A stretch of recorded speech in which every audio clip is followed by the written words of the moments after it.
Update tayo sa iniwang pinsala ng magnitude 7.8 na lindol sa ilang bahagi ng Mindanao. Kausapin natin si Office of Civil Defense Deputy Administrator for Administration, ASEC Rafi Alejandro. Magandang umaga at welcome po sa Balitang Hali. Yes, Rafi, magandang tanghali at magandang tanghali sa lahat po. Opo, unahin po natin yung bilang ng casualty. Nadagdagan po ba yung bilang ng mga namatay at sugatan? Opo, from 38 kahapon, naging umaga, no? As of 6 a.m. this morning, 45 na po ang ating reported dead casualty. And then, meron na po tayong additional na 17 or 17 na po yung missing. Tumaas po yan, 4 po kahapon, 17 na ngayon. And then yung injured po natin ay tumaas din, nasa 630 individuals na po ang injured dito sa ating operations po. Yung mga nawawala po, saan mga lugar po ito? At iisang area lang po ba? Oo, marami pa rin dyan sa Davao Occidental, ano? Nadagdagan ng 13.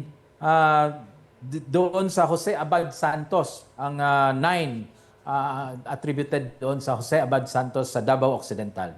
Sa ngayon po, ano ang hamon ng USA sa OCD para matukoy yung eksaktong bilang po ng mga apektado ng lindol?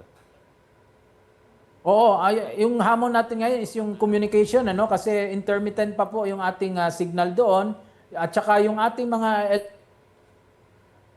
response operations, kaya hindi pa po nabubuo itong mga reports nila. But we have deployed additional communications team para matulungan sila doon para natin makuha yung mga impormasyon from the ground. Sa Glan na Sarangani, hindi na raw nag-evacuate, hindi na raw na-evacuate ng LGU yung mga residente sa evacuation center dahil nasira noong 2023 at humingi raw ng funding pero hindi raw nabigyan ng pondo kaya wala na raw napagdala ng evacuees. Ano bang nangyari dito?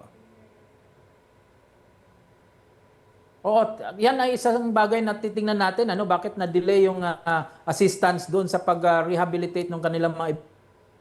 But this time po, under the new GAA, yung budget natin, meron naman po tayong available to construct or improve evacuation centers.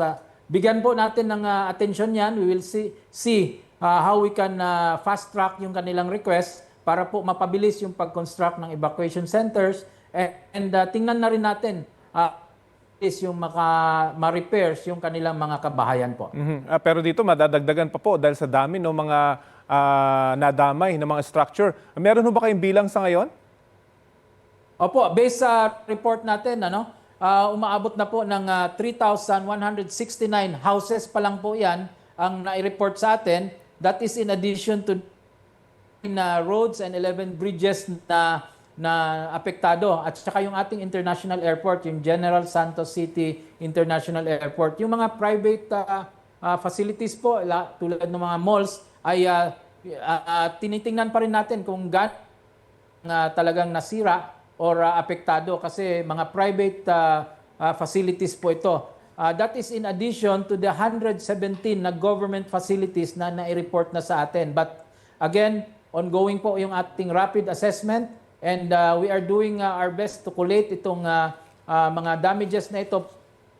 Ito natin yung pictures. Nakita naman natin General Santos, Sarangani at Davao Occidental ay dito po ay yung mga talagang nagrabihan dito sa earthquake. At paano po magiging sistema ng pagpapabot ng tulong? Priority raw ay tubig at pagkain doon sa mga lugar na hindi pa mapasok dahil may mga nasirang tulay o kalsada at may mga landslide.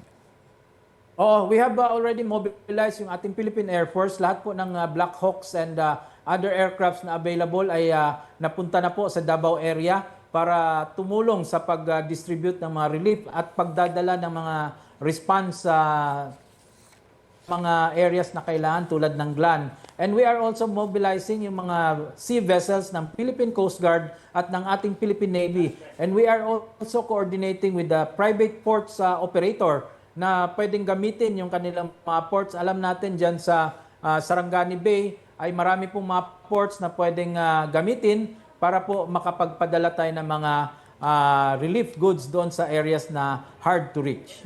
Ano naman po ang sitwasyon sa mga ospital?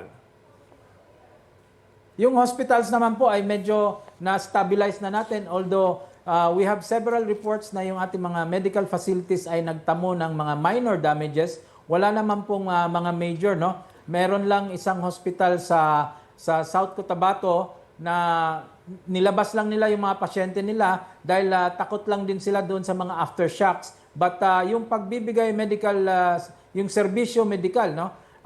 Tuloy-tuloy po yan. Nandyan po ang ating DOH. They have deployed additional medical teams sa area para tulungan po yung ating mga local health facilities at yung mga DOH-operated hospitals. Okay, maraming salamat po sa oras na binahagi nyo sa Balitang Hali. Maraming salamat din po, Rafi. Magandang tanghali po. Yan po si ASEC Rafi Alejandro ng Office of Civil Defense.